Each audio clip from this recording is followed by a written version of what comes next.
Bonjour à tous, ravi de vous retrouver, bienvenue autour de votre grande table du lundi. Lagos, Wuhan, à des milliers de kilomètres l'un de l'autre et de nous. Sophie Bouillon, prix Albert Londres et Arnaud Miguet, grands reporters, ont été témoins de l'arrivée de la pandémie. Elle au Nigeria, lui en Chine. À partir de 12h55, ils croiseront leurs récits, leurs ressentis et leur analyse de cet événement monde. Mais d'abord, la reine de cœur de la littérature jeunesse est avec vous. La 6e, la première fois que j'ai eu 16 ans, lettre d'amour de 0 à 10 ans. À travers ces histoires, la plus française des auteurs américaines, Suzy Morgenstern, continue à accompagner les jeunes lecteurs du monde entier dans leur apprentissage de la vie. Dans Mes 18 exils, autobiographie joyeuse et généreuse qui paraît à l'Iconoclaste, c'est son parcours à elle qu'elle nous raconte. Suzy Morgenstern est notre invitée à écouter tout de suite sur France Culture ou en nous rejoignant sur le fil de vos podcasts sur franceculture.fr. La grande table. Olivia Gesbert. À 76 ans, la petite dernière d'une famille de 3 enfants, née dans le New Jersey, repense à ce qui a fait d'elle l'écrivaine que les enfants et les plus grands découvrent de livre en livre depuis 40 ans.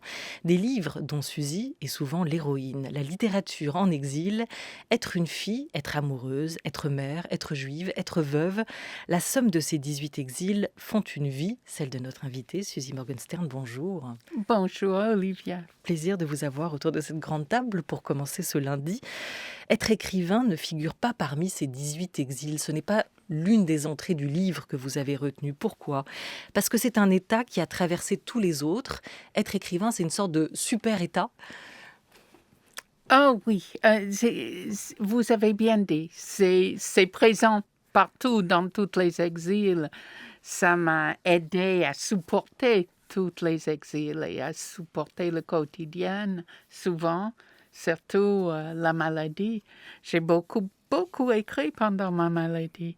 Mais vous écrivez aussi dans les moments de bonheur. D'ailleurs, quand même, la conclusion de ce livre, c'est « Merci la vie, j'aime la vie ».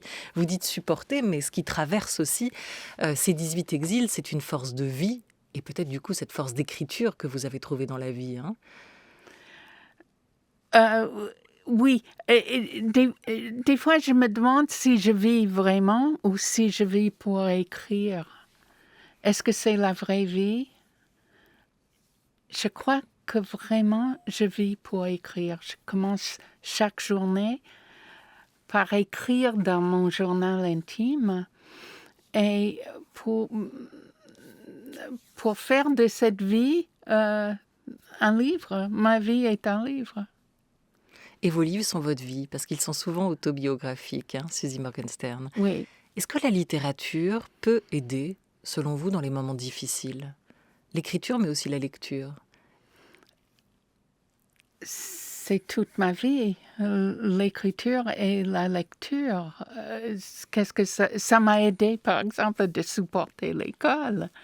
J'avais toujours un livre sous la table, sur mes genoux. Je m'ennuyais trop. Et puis, on m'a découvert que j'avais David Copperfield sous ma table. Et oui, je ne conçois pas la vie sans un livre ou sans écrire. C'était qui les auteurs qui vous ont accompagné dans ces moments difficiles, petite déjà à l'école? Enfant, vous citez surtout des chenapans, Tom Sawyer et Huckleberry Finn, qui étaient vos compagnons aussi imaginaires. Mais c'est assez intéressant parce que vous étiez, vous, une petite fille plutôt modèle. Vous étiez sage comme une image. Vous avez fait une bêtise une fois que vous racontez d'ailleurs dans ce livre. C'était l'école buissonnière. Mais ça compte pas, une seule bêtise, non ? Non. Enfin, vous n'avez plus jamais recommencé. Il n'y a jamais eu une deuxième. J'ai fini ce matin un livre, je vais vous raconter. Mon livre de toute ma vie était Les 4 filles du Docteur Mars. Et avant de partir à Paris, un livre m'a frappé sur l'étagère. C'est un livre qui s'appelle L'héritage de l'auteur des 4 filles du Docteur Mars, Louisa May Alcott. Alors, j'ai pris le livre et c'est un livre qu'elle a écrit quand elle avait 17 ans. Et c'est formidable, je l'ai fini cette nuit. Et j'aimerais voir si j'aimerais le faire publier en France. Je suis scout aussi. J'ai amené à mon éditeur à l'école des loisirs euh, Judy Bloom, qui l'a publié ici. Souvent, quand je lis un livre excellent, je le donne à mes éditeurs en France. Pour qu'ils le traduisent. Alors, Ouais. parmi les 4 filles du docteur March, vous étiez Jo, on imagine, celle qui écrit, celle qui vit sa vie dans les livres. La jeunesse d'aujourd'hui, quel regard vous portez sur elle, Suzy Morgenstern? Après quoi elle court, cette jeunesse? À quoi elle rêve? Mon regard est très inquiet parce que je crains que nos livres marchent bien, mais je crains que c'est pas une jeunesse très lectrice. Et on a peut-être plus de compétition, de concurrence avec les écrans, avec YouTube qu'autrefois. Je sais pas, il faut qu'on soit peut-être plus tonique, plus excentrique. Il faut qu'on frappe très fort pour attirer l'attention, pour détourner l'attention de nos jeunes sur nos livres. C'est ce que racontait Mamie, hein, l'un de vos livres, Suzy Morgenstern, inspiré aussi par votre petit-fils qui était venu se réfugier ou qu'on a envoyé chez vous, justement pour une période de désintox Alors, des écrans. oui, c'était pas un livre autobiographique, Ah, celui-là, non. Malheureusement. Ou Ça heureusement. aurait pu. Alors, mon petit-fils Noam était accro des écrans. Il est devenu ingénieur informatique. Et il était question qu'il vienne chez moi à Nice pendant un an. Chez moi, où il n'y avait pas d'ordinateur ou d'écran, même pas de télé.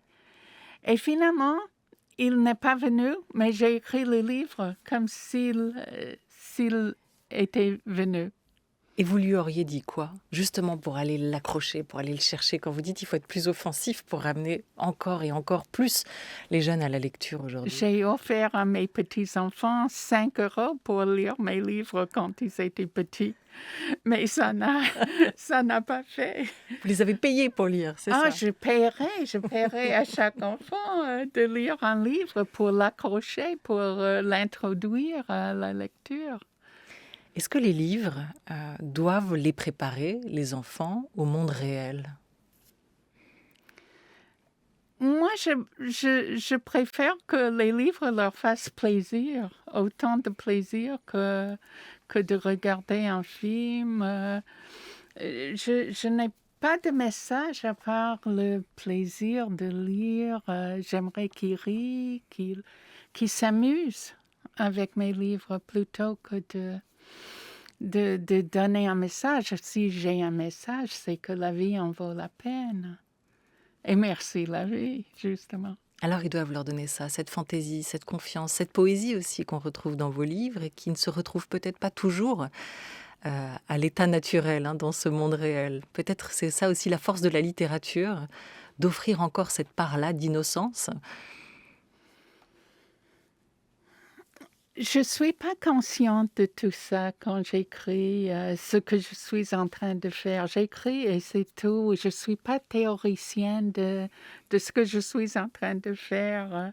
Heureusement qu'il y a ma fille Alia qui corrige mes livres parce que je fais beaucoup de fautes.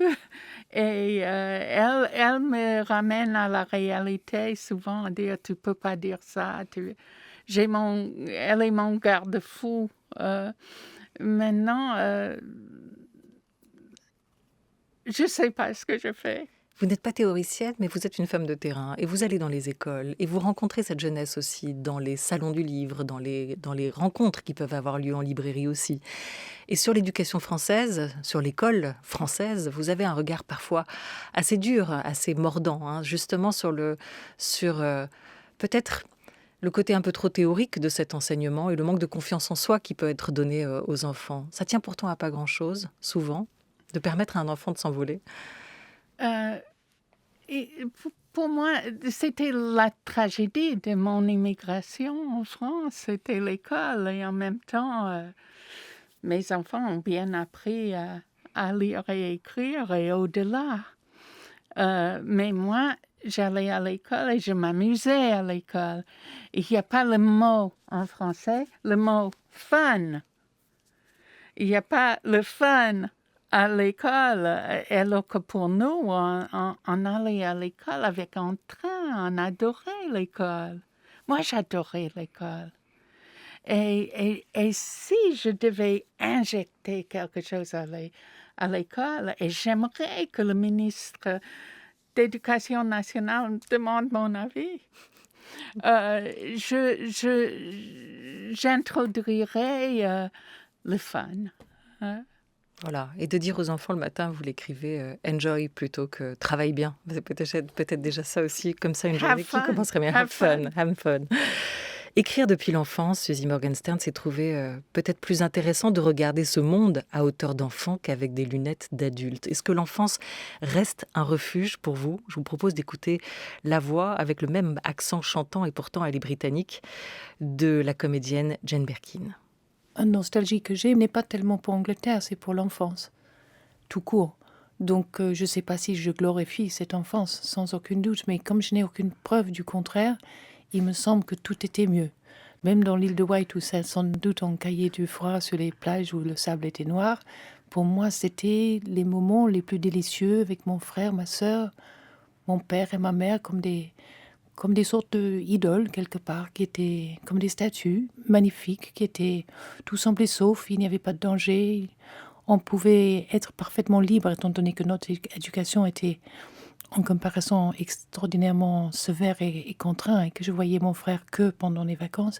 Eh bien on nous laissait cette sorte de liberté qui fait que pour moi il me semblait que rien ne nous arriverait de mal, que c'était quelque chose de complètement sauf et complètement délicieux. Elle a un meilleur accent que moi. et je rage. Oui, non, c'est l'Angleterre, ce n'est pas l'Amérique. Mais la sensation de sécurité que je crains avec le COVID que nos enfants n'auront plus. Et c'est une chose terrible qui nous a frappés, qui a frappé nos enfants. Et je ne sais pas comment les sécuriser dans cette période. Vous racontez dans Mes 18 exils une enfance heureuse, et on va y revenir, avec vos 2 sœurs, avec votre mère, avec ce père, même s'il était assez discret, mais qui vous enveloppait quand même tous d'un amour bienveillant. Vous êtes née, vous, en 1945, Suzy Morgenstern, loin de l'Europe en guerre. On a quand même le sentiment, à vous lire, dans ces lignes, que vous avez un peu presque culpabilisé, par certains moments, d'avoir eu une enfance heureuse. Oui, c'est tout à fait vrai. Je me gavais de livres sur la guerre. Je lisais Anne Frank depuis l'âge de 9 ans et qu'elle me poursuit toute ma vie. Elle est née, elle est morte, je pense, le jour où je suis née, en mars 1945. Et oui, beaucoup de culpabilité et je me pousse toujours, tous les jours, du matin au soir, pour essayer de justifier le fait que j'ai survécu, mais que je suis vivante, alors que les miens sont morts. Ça ne me quitte jamais. L'un de mes cauchemars récurrents, c'est d'apprendre que je ne suis pas juive, que j'ai été adoptée. Je me retrouverai nue, creuse et vide, écrivez-vous. C'est vraiment un livre hommage aussi que vous signez là à la judéité. Je suis une juive à la racine carrée.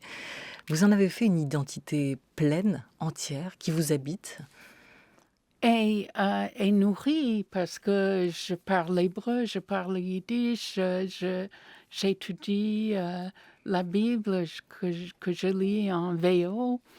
C'est une identité pleine, riche, et qui, là aussi qui m'habite. Oui. Je me demande... vous avez une identité? Votre identité serait française? Je crois que je pourrais pas, moi, la résumer comme vous en un mot. Pour vous, c'est quelque chose de très sûr maintenant et de très certain, cette identité-là. Il y en a d'autres. Vous les égrenez aussi à travers ce livre, hein. Oui, Être une oui, femme oui. aussi, être une mère, ça c'est d'autres identités qui sont venues s'ajouter. Mais celle-là, cette identité juive, elle semble encore emporter toutes les autres, hein. Être aussi Oui. peut-être cette mère nourricière dans votre vie et pour votre écriture. Paraît justement chez Dargaud, Suzy Morgenstern, La Petite Dernière, cette bande dessinée adaptée d'un de vos livres écrits en anglais. C'est vous, hein, cette petite Suzy qui a grandi dans les années 50 à Newark, aux États-Unis, dans une famille juive. Another girl, disent vos parents au moment de votre naissance. Vous êtes la troisième fille. Sandra, c'était la plus jolie. Effie, la plus drôle, écrivez-vous. Autrement dit, Sandra et Effie étaient tellement hors normes, explosives, inattendives, anticonformistes, incomparables, farfelues. Le fun incarné, drôle, inimitable, racontez-vous dans Mes 18 exils, qu'il fallait vous trouver quelque chose à vous, hein, quelque chose de spécial à vous, la petite Suzy. Comment vous avez réussi à vous distinguer ? J'ai, par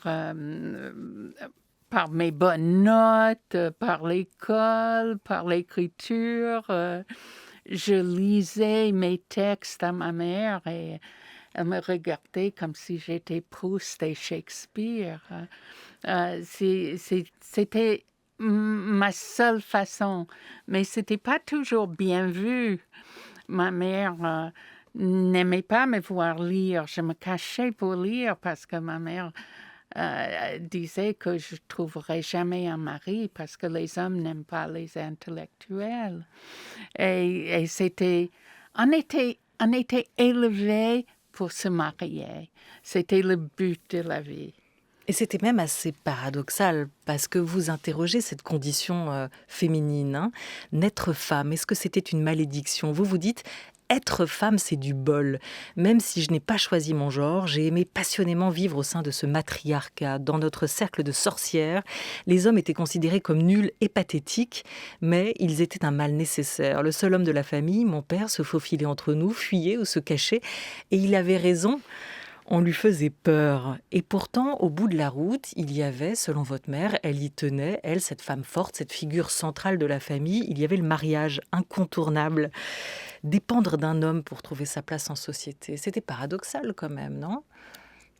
Oui, mais on acceptait le paradoxe.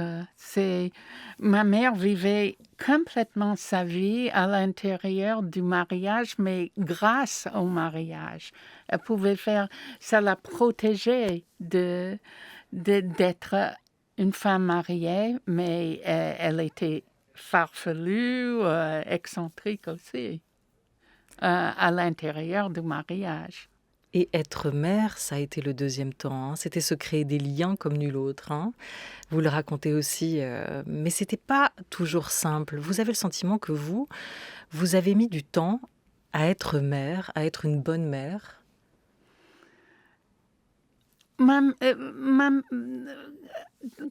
Observer ma mère, tout était simple. Et on n'est pas préparé à être parent. Il n'y a pas de manuel pour être un bon parent. Je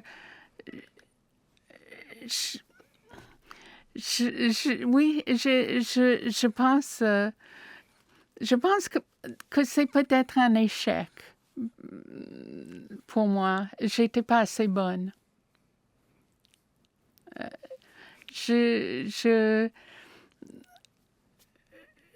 Bon, c'est un grand problème pour moi, ma maternité. C'est marrant parce que beaucoup de jeunes lecteurs doivent se dire ça doit être le rêve d'avoir une maman comme ça. On rêve d'avoir tous Suzy Morgenstern comme mère, avec ce bonheur permanent, éclatant qui irradie de vous. Vous semblez vraiment dire que ça n'a pas été facile, qu'il a fallu du temps, mais vous racontez aussi quand on est mère, ça passe tellement vite, ce moment où les enfants quittent le nid. Et là, c'est terrible, c'est l'abandon, hein. Leur triomphe, leur défaite, leur état d'âme, leur conversation, leur simple présence, leur glorieuse existence remplissaient la maison. Et puis, plus rien. Je me suis assise sur le lit de Lily et j'ai sangloté. Ma vie de mère s'était déglinguée comme un château de cartes. Mais vous avez renoué. Vous vous êtes raconté tout ça. elle et vous, justement, vous avez fait ce livre ensemble pour mettre des mots sur ces silences. Terminalement de sang avec ma fille Alia, c'était facile, c'était inconscient, c'était facile. C'est juste à partir du moment où elles sont parties que je me suis posé des questions. Je ne me posais pas de questions pendant qu'elles étaient là, présentes. C'est la maternité, en même temps, est la plus grande aventure de ma vie. Et je suis plus fière de mes enfants que des 150 livres que j'ai écrits. Et puis, je me suis rattrapée en grand-mère. Je pense que je suis une bonne grand-mère. Il est né comme vous à Newark. C'est l'écrivain que vous auriez rêvé rencontrer. Qu'est-ce que vous lui auriez dit d'ailleurs ce jour-là? On écoute Philippe Roth. Ma mère est née en 1904 à Elizabeth, d'une famille d'immigrants juifs. Elle a grandi au milieu de catholiques irlandais. Mon père est né à Newark. Mes parents ne parlaient jamais du passé et ils ne nous racontaient aucun souvenir. Ils ne rêvaient que d'une vie à l'américaine. Il n'y avait donc aucune nostalgie pour le pays de leur origine. On n'en parlait pas. Je n'ai jamais entendu le moindre mot sur ce sujet. J'aurais pu en parler avec mes grands-parents, mais ils ne parlaient que yiddish. Et je ne parlais qu'anglais. Mon frère est né le premier en 1927, ma mère n'avait que 23 ans et je suis né en 1933, quand elle en avait 28. Elle n'a jamais fumé ni bu la moindre goutte d'alcool. Elle avait une énergie incroyable, une volonté incroyable. Vous connaissez ce mot de Freud, celui qui est aimé par sa mère sera un conquistador. Voilà, et conquistador vous êtes devenu, Suzy Morgenstern. Vous avez réussi aussi à vous distinguer comme nourri par cet amour-là, gorgé de l'amour de votre mère. Oh Suzy, tu étais tellement originale, vous diront vos camarades de promo du lycée 45 ans après quand vous les recroisez. C'est un combat gagné. Vous avez aussi cette phrase qui en dit long et qui évoque ces mots de Philippe Roth, l'importance d'écrire aussi pour remplir les silences. Écrire, ce n'est pas oublier qui nous sommes. Écrire, c'est aussi un moyen de parler quand on ne peut pas. C'est ce que vous faites dire à Suzy dans La Petite Dernière, cette bande dessinée qui paraît chez Dargaud, le jour où elle présente fièrement son premier roman à table. L'écriture répondait d'abord à un manque pour vous, à un silence. Elle est devenue cette force de vie-là. D'abord, est-ce que je peux répondre à qu'est-ce que j'aurais dit à Philippe Roth? Ah oui, vous le savez en fait. Je l'aime d'amour. J'ai écrit ma thèse sur lui, ma thèse de doctorat. J'ai lu chaque mot qu'il a écrit. Et je ne voulais pas lui parler. Je voulais faire l'amour avec lui. Je voulais qu'il me voie et qu'il m'embrasse et qu'on ne dise rien. C'était mon homme fantasme. Et quand il est mort, je restais au lit avec les podcasts pendant des mois. J'écoutais tout ce qu'il a dit. Maintenant, ça m'est un peu passé. Maintenant, la question sur... Qu'est-ce qu'il avait de si sensuel, Philippe Roth? Ça rejoint peut-être cette question-là. C'était sa voix, c'était sa plume, c'était son écriture, c'était son humour. Son écriture, sa plume, son aspect, sa physique, tout. Et puis, il était de ma famille. On est né peut-être dans le même lit d'hôpital. Et ça m'a toujours attachée à lui. C'est osé de dire ça à la radio aujourd'hui, alors que vous avez un nouvel amoureux, Suzy Morgenstern, qui vit en Suisse et qui est peut-être très jaloux de vous entendre parler ainsi de Philippe Roth, ce nouvel amoureux, de qui vous parlez aussi dans ce livre, ainsi que du mathématicien Jacques Morgenstern, votre mari. Vous l'avez épousé à 22 ans. À lui les chiffres et à vous les lettres. C'est peut-être le grand amour de votre vie, ce couple désassorti qui a appris à se trouver, qui s'est construit aussi lentement, pas simplement au fil des souvenirs et de la vie, mais cet homme-là, il vous a aidé à vivre, aidé à être ce que vous êtes. Oh, il m'a fait. J'étais son Pygmalion. Et il m'a fait, c'était un maître très dur, Jacques. Enfin, il a entrepris quelque chose de très difficile, un projet terrible, de faire une Française de cette chose que j'étais. Un de ses amis polytechniciens comme lui a dit vous pensez pouvoir fondre une famille avec ça, en me pointant le doigt. Et ça m'est toujours resté. Alors, Jacques, dont la radio était France Culture, qu'est-ce qu'il aurait dit aujourd'hui de cette conversation avec vous, Olivia? Je ne sais pas. Il se serait déjà fâché. Il aurait peut-être enfin été fier. Ouais. Il aurait enfin été fier, mais il l'avait été bien avant. Bon, il était trop exigeant. Tu vois, il y avait toujours quelque chose qui n'allait pas. Je mendiais, je tournais autour de lui, je mendiais les corrections. C'est pour lui que vous avez écrit en français? J'ai toujours écrit en français. Mais c'est pour lui ou c'est pour vous? C'est mystérieux. J'ai écrit mon premier livre quand j'avais 50 mots de français. C'était... je pensais que j'allais écrire en anglais et c'est sorti en français. Le seul livre que j'ai écrit en anglais, c'était La Petite Dernière, qui est publié chez Nathan, parce que je reproduisais les conversations de mes sœurs et je ne pouvais pas le faire en français. Mais tous les autres livres ont été directement écrits en français, mais plein de fautes.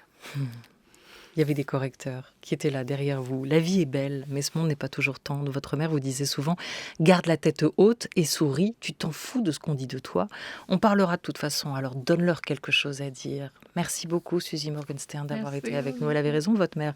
18 exils contre 28 au départ. On ne saura pas quels étaient les exils manquants, mais on les retrouvera peut-être prochainement. Un clin d'œil à Serge Bloch, le père de Max et Lily et de Sam Sam, votre illustrateur qui signe aussi la couverture de ce livre, 18 exils, mais 18 exils qui paraît à l'Iconoclaste. Merci.